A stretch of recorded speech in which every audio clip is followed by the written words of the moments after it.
여러분 혹시 그런 생각 해보셨어요? 그냥 무심코 누른 이메일 하나 때문에 회사 전체가 멈춰버리는 상황. 이게 어떻게 가능한 걸까요? 오늘 바로 그 이야기. 관리자 보안이 어떻게 이런 무시무시한 위협에 맞서 진화해 왔는지 그 여정을 한번 따라가 보려고 합니다. 자, 그럼 바로 시작하죠. 정말 궁금하지 않으세요? 어떻게 피싱으로 훔친 비밀번호 딱 하나가 회사 전체를 무너뜨리는 재앙으로 이어질 수 있는 걸까요? 이게 그냥 영화에나 나오는 예의 같지만 실제로 정말 많은 기업들이 겪고 있는 끔찍한 현실이거든요. 이 질문에 대한 답을 찾는 게 바로 오늘 우리가 파헤칠 관리자 보안의 가장 핵심적인 부분입니다. 자, 그 비밀은 바로 횡덕 이동이라는 개념에 숨어 있습니다. 영어로는 lateral movement라고 하는데요.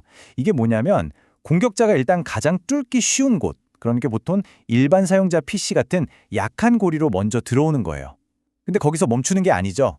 그때부터 마치 게임하듯이 네트워크 안을 돌아다니면서 점점 더 높은 권한을 가진 계정들을 하나씩 뺏는 겁니다.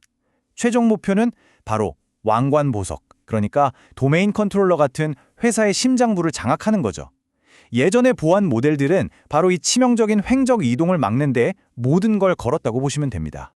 그래서 이걸 막기 위해 나온 첫 번째 아이디어가 뭐였을까요?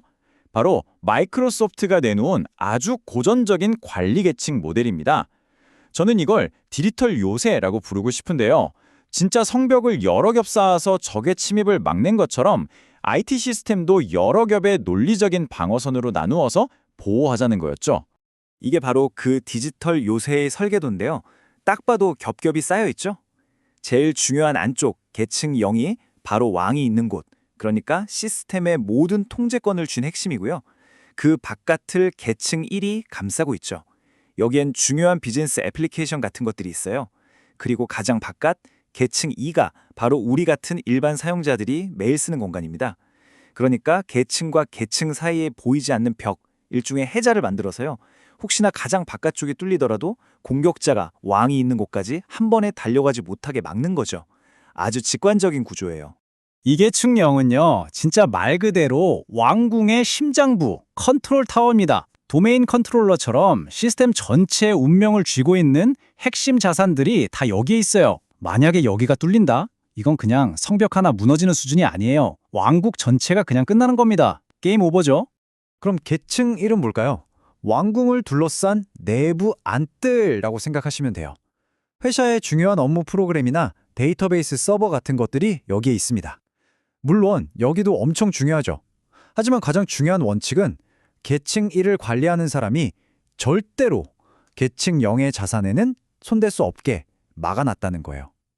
역할과 권한을 칼같이 나눈 거죠. 마지막으로 계층이 여긴 성벽 바깥의 시끌벅적한 마을 같은 곳이에요. 바로 우리 모두가 매일 이메일 쓰고 인터넷 하는 바로 그 공간이죠. 그러다 보니까 피싱 같은 공격에 가장 먼저, 가장 쉽게 노출되는 최전선입니다. 결국 이 모델이 성공하냐 마냐는 이 마을에서 시작된 작은 불씨가 성 안으로 번지는 걸 얼마나 잘 막아내느냐에 달려 있었던 거죠. 자, 그럼 이 모든 구조를 딱 관통하는 핵심 철학이 뭘까요? 바로 분리의 원칙입니다. 생각해보세요. 아무리 성벽이 튼튼해도 관리자 한 명이 모든 문을 다 열 수 있는 마스터키를 들고 다니면 아무 소용 없잖아요? 똑같습니다. 계정과 권한을 각 계층별로 철저하게 나누는 것. 이게 이 전략의 심장이라고 할 수 있습니다. 자, 그렇다면 이 중요한 분리의 원칙을 지키기 위해서 이 모든 걸 관리해야 하는 최고 관리자는 계정을 몇 개나 써야 했을까요?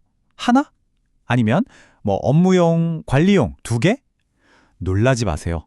정답은 최소 4개입니다. 4개요! 아니 왜 4개씩이나 필요할까요? 바로 이런 이유 때문입니다. 첫째, 인터넷 서핑이나 이메일처럼 위험에 노출되기 쉬운 일상 업무용 계정이 하나 있어야 하고요. 둘째, 일반 사용자 PC를 관리하는 계층 2 전용 관리자 계정. 셋째, 중요한 서버를 관리하는 계층 1 전용 관리자 계정. 그리고 마지막으로 가장 막강한 권한을 가진 계층 0, 즉 도메인 컨트롤러를 만질 수 있는 최종 보스 계정. 이렇게 계정을 쪼개놓으면 만약에 내 일상용 계정이 피싱에 뚫리더라도 피해가 계층 0까지 번지는 그야말로 최악의 시나리오만큼은 막을 수 있는 거죠. 피해 범위를 딱 거기서 끊어내는 겁니다. 관리자 한 명한테 계정을 4개나 쓰게 하다니 진짜 철저하죠? 이렇게만 보면 정말 완벽해 보이는 이 디지털 요새 모델도 영원할 순 없었습니다. 왜냐? 세상이 바뀌었으니까요. 기업의 IT 환경이 더 이상의 성 안에만 갇혀 있지 않고 클라우드라는 거대한 신세계로 뻗어나가기 시작한 거예요. 낡은 지도로는 새로운 대륙을 탐험할 수 없는 법이니까요. 이 고전 모델의 거의 끝판왕격인 버전이 있었는데 바로 ESA, 별명으로는 붉은 숲이라고 불리는 모델이었습니다. 이건 아예 작정하고 관리 업무만을 위한 별도의 독립된 숲, 그러니까 액티브 디렉터리 포레스트를 하나 더 만드는 아주 극단적인 방법이었어요. 기존 운영 환경과는 아예 상종도 안 하는 완벽하게 격리된 관리자들만의 요새를 만드는 거죠. 그런데 이렇게 완벽을 추구했던 붉은 숲은 결국 시들고 말았습니다. 심지어 이걸 만든 마이크로소프트조차 2020년쯤 되어서는 이제 이거 쓰지 마세요라고 할 정도였죠. 왜 그랬을까요? 이유는 간단합니다. 일단 너무너무 복잡하고 돈이 많이 들었어요.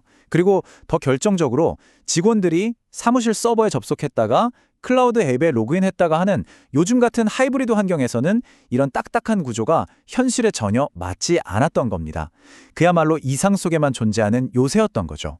그래서 새로운 시대에는 새로운 지도가 필요했겠죠. 바로 엔터프라이즈 접근 모델, 줄여서 EAM이 등장하게 됩니다. 이 모델은 처음부터 온프레미스, 애저 클라우드, 그리고 수많은 사스 서비스까지 이 모든 걸 아우르는 현대적인 보안을 위해 태어났습니다. 이 표를 보시면 두 모델의 차이가 확 느껴지실 거예요. 옛날에 계층 모델은 서버가 어디에 있냐를 기준으로 한 수직적인 구조였어요. 반면에 지금의 평면 모델은 자원이 무슨 일을 하냐, 즉 기능과 역할을 중심으로 한 수평적이고 유연한 구조입니다. 보안의 패러다임이 위치 기반에서 기능 기반으로 완전히 바뀐 거죠. 이게 정말 중요한 변화입니다. EAM은 크게 3개의 평면으로 IT 세상을 다시 정의합니다. 첫 번째가 제어 평면. 이건 옛날 계층 0의 업그레이드 버전이에요. 온프레미스뿐만 아니라 클라우드 서비스의 관리자 계정까지 모든 신원과 접근을 통제하는 총사령부죠. 두 번째는 관리 평면. 여긴 IT 인프라를 설정하고 관리하는 기능들이 모여있는 곳입니다. 가상머신을 띄우거나 네트워크 정책을 바꾸는 것 같은 일들이요. 그리고 마지막으로 사실상 가장 중요한 데이터 워크로드 평면입니다. 여기는 회사의 핵심 자산, 예를 들어 고객 정보나 소스 코드 같은 진짜 비즈니스 가치 그 자체를 지키는 데 집중합니다. 보시다시피 이제 서버가 어디에 있냐는 중요하지 않아요. 그 자산이 어떤 기능을 하느냐를 중심으로 보안 경계를 새로 긋는 것. 이게 바로 EAM의 핵심 철학입니다. 좋아요. 개념은 알겠습니다. 이렇게 멋진 평면이라는 경계를 그렸는데 이걸 어떻게 실제로 구현하고 또 모두가 지키게 만들 수 있을까요? 당연히 새로운 기술, 새로운 툴들이 필요하겠죠. 이 새로운 경계를 현실로 만들어주는 강력한 기술적 가드레일, 바로 이 3가지가 그 주인공입니다. 첫째, 특권 접근 워크스테이션, 줄여서 파워. 둘째, 인증 정책 사일로. 그리고 마지막으로 이 모든 걸 지휘하는 조건부 접근. 자, 이 녀석들이 각각 얼마나 강력한 무기인지 하나씩 살펴보겠습니다. 첫 번째는 파워, 특권 접근 워크스테이션입니다. 이건 쉽게 말해 무균실 같은 거예요. 아주 중요한 관리 작업을 할 때만 사용하는 보안이 극도로 강화된 전용 PC입니다. 이걸로는 절대로 이메일 확인이나 인터넷 서핑 같은 걸 하지 않아요. 왜냐? 수술을 하는데 오염된 도구를 쓸 수는 없잖아요. 관리 작업을 시작하는 바로 그 출발점부터 깨끗하고 안전하게 만들겠다는 겁니다. 두 번째는 인증 정책 사일로입니다. 이름이 좀 어렵죠? 쉽게 말하면 아주 강력한 관리자 계정을 특정 컴퓨터 그룹이라는 금고 안에 가둬두는 기술이에요. 예를 들어 도메인 관리자 계정은 딱 정해진 도메인 컨트롤러에서만 로그인할 수 있도록 묶어버리는 거죠. 이게 왜 그렇게 강력하냐면요.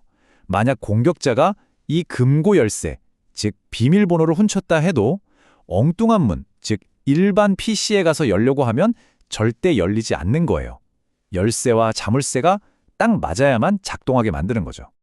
그리고 이 모든 걸 지휘하는 현대 보안의 스마트한 문지기가 바로 조건부 접근입니다. 이건 이런 거예요. 누군가 문을 열어달라고 요청하면 이 문지기는 실시간으로 여러 가지를 따져봅니다. 이 사람 누구지?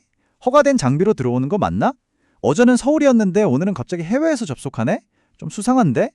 이런 신호들을 종합적으로 판단해서 정책에 따라 문을 열어주거나 아니면 추가 인증을 요구하거나 아예 막아버리는 아주 똑똑하고 역동적인 방식입니다. 자, 그럼 오늘 긴 여정을 한번 정리해 볼까요? 첫째, 과거에 계층 모델은 온프레미스라는 성을 지키기 위한 훌륭한 방어선이었습니다. 둘째, 계정 분리 원칙. 이건 지금도 변함없는 피해를 줄이는 가장 중요한 원칙이고요. 셋째, 세상이 바뀌면서 EAM이라는 새로운 모델이 등장했고, 이건 딱딱한 계층을 클라우드 시대에 맞는 유연한 평면으로 진화시켰습니다. 그리고 마지막으로 PAW나 조건부 접근 같은 현대적인 기술들이 이 새로운 경계를 실제로 지켜주는 든든한 가드레일 역할을 한다는 것, 이 흐름을 기억하시면 됩니다. 오늘 이야기를 마치면서 마지막으로 여러분께 이 질문을 꼭 드리고 싶습니다. 지금 여러분 회사의 보안 경계는 클라우드와 모바일이 당연한 지금의 우리 회사를 위한 것인가요? 아니면 모든 게 데이터 센터 안에 있던 과거의 우리 회사를 기준으로 만들어진 낡은 성벽에 머물러 있지는 않으신가요? 이 질문에 대해 한번 진지하게 고민해 보시는 계기가 되었으면 좋겠습니다. 들어주셔서 감사합니다.